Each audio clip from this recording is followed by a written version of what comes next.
Par contre, la dynamique a complètement changé. J'ai l'impression d'être le plus grand succès au monde parce que ce temps-là est précieux. Donc, je suis venu incorporer une petite action dans mon quotidien, j'en ai plein d'autres, qui font en sorte que je ressens que je suis une personne qui a du succès. Mais ça encore, c'est ma définition. Assurez-vous d'avoir la vôtre.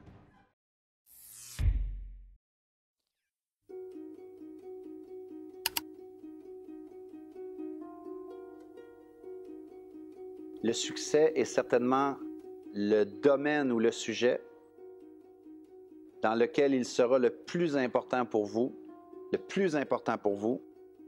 d'avoir votre propre définition du succès.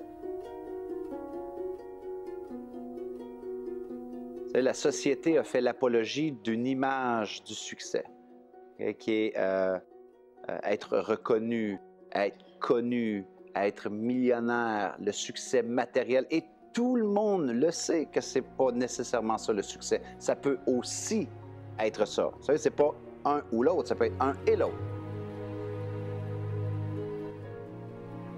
Par défaut, il y a beaucoup de gens dans la société qui sont dans une course folle au succès dont on a fait l'apologie.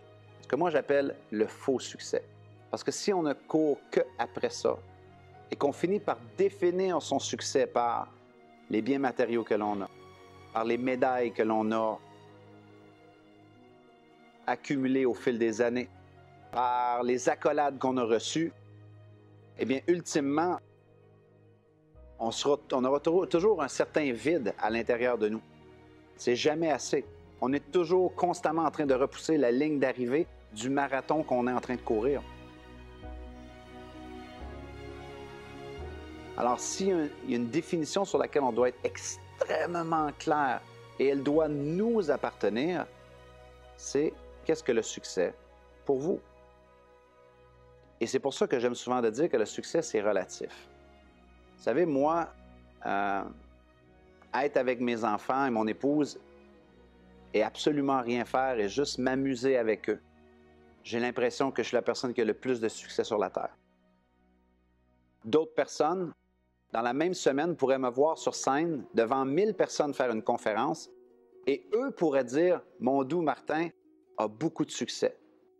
Alors que pour moi, lorsque je suis sur scène et que je parle devant 1000 personnes, je suis simplement en train de faire quelque chose que j'aime et le véhicule de la conférence, c'est un véhicule que j'utilise pour faire ma différence, mais c'est certainement pas l'endroit où je sens que j'ai le plus de succès. C'est un truc qui me rend inconfortable. Des fois, je fais des crises d'anxiété avant mes conférences. Des fois, je suis un peu affecté encore par le jugement des autres. Donc, c'est pas l'endroit où je me sens épanoui et en paix d'esprit et avec l'état de succès ultime. Mais pourtant, j'ai passé une longue partie de ma vie à me dire je dois faire plus de conférences, je dois être plus applaudi, je dois en faire des plus grosses. Parce que j'avais acheté le truc à la con que le succès, c'était une identité extérieure. C'était une étiquette extérieure que les gens allaient m'accoler. Et si mon étiquette allait grossir et grandir, j'allais sentir finalement que j'ai beaucoup de succès. Alors que c'est une erreur. Donc, le piège que je veux que vous reteniez aussi, c'est assurez-vous d'avoir votre définition à vous. Okay? Et incorporer des habitudes et des actions qui vont faire en sorte que vous allez ressentir ce succès-là au quotidien. Moi, lorsque les gens se fixent des objectifs dans le développement personnel, je leur dis toujours, avant de te fixer des objectifs, c'est quoi le succès pour toi? Et là, je les fais travailler sur cette logique-là. Et par la suite, je leur dis, c'est quoi la liberté pour toi? Et encore une fois, et par la suite, c'est quoi être heureux pour toi? Et là, je leur dis, qu'est-ce que tu fais qui te rend heureux? Qu'est-ce que tu fais qui te donne une impression d'avoir du succès? Et qu'est-ce que tu fais qui te donne l'impression d'être libre? Donne-moi des actions concrètes au quotidien. Ça peut être écouter de la musique, ça peut être prendre une marche en forêt, peu importe. Toutes ces réponses-là, avant même de te fixer n'importe quel objectif, va les tapisser dans ton calendrier, dans ton quotidien. Parce que tu vas devenir la somme de tes journées. Donc, assure-toi de ressentir le succès au quotidien. Si le succès, ce n'est que être successful quand tu as escaladé le mont Everest, tu seras peut-être successful une fois dans ta vie. C'est une cible qui est très haute. Alors moi, je dis toujours, mets-les pas plus basse, mais mets-les atteignables, accessibles, consommables au quotidien. Pendant des années, moi, mes enfants reviennent à 3 heures de l'école. Et pendant des années, à chaque fois qu'ils revenaient de l'école, mon fils Kaël et ma fille Maïka revenaient à la maison face à un papa successful. Donc, puisque j'étais successful, j'étais occupé. Parce que l'apologie du succès d'une personne qui bosse, qui a son entreprise, qui gère des millions, c'est une personne qui bosse. Donc, pendant des années, il revenait à 3 heures et il voyait un papa qui était en train de retourner un courriel parce que c'était tellement important de dire « Oui, papa, retourne un courriel. Oui, je suis avec toi dans 1 minute. Oui, oui, je t'aime. » Ou un appel. « Oh, allô, oui, papa. Papa, termine un... Oui, je termine un appel. » Pendant 2 ans, j'ai fait ce truc à la con, là. Cette image-là, c'est probablement le plus loin que j'ai été du succès de toute ma vie.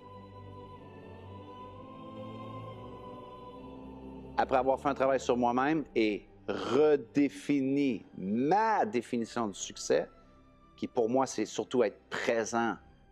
Être présent. La présence, pour moi, c'est égal succès, excellence. Et si je ne peux pas offrir ça à mes enfants et à ma femme, je suis un échec. Alors maintenant, je mets mon alarme à 3 heures moins 5.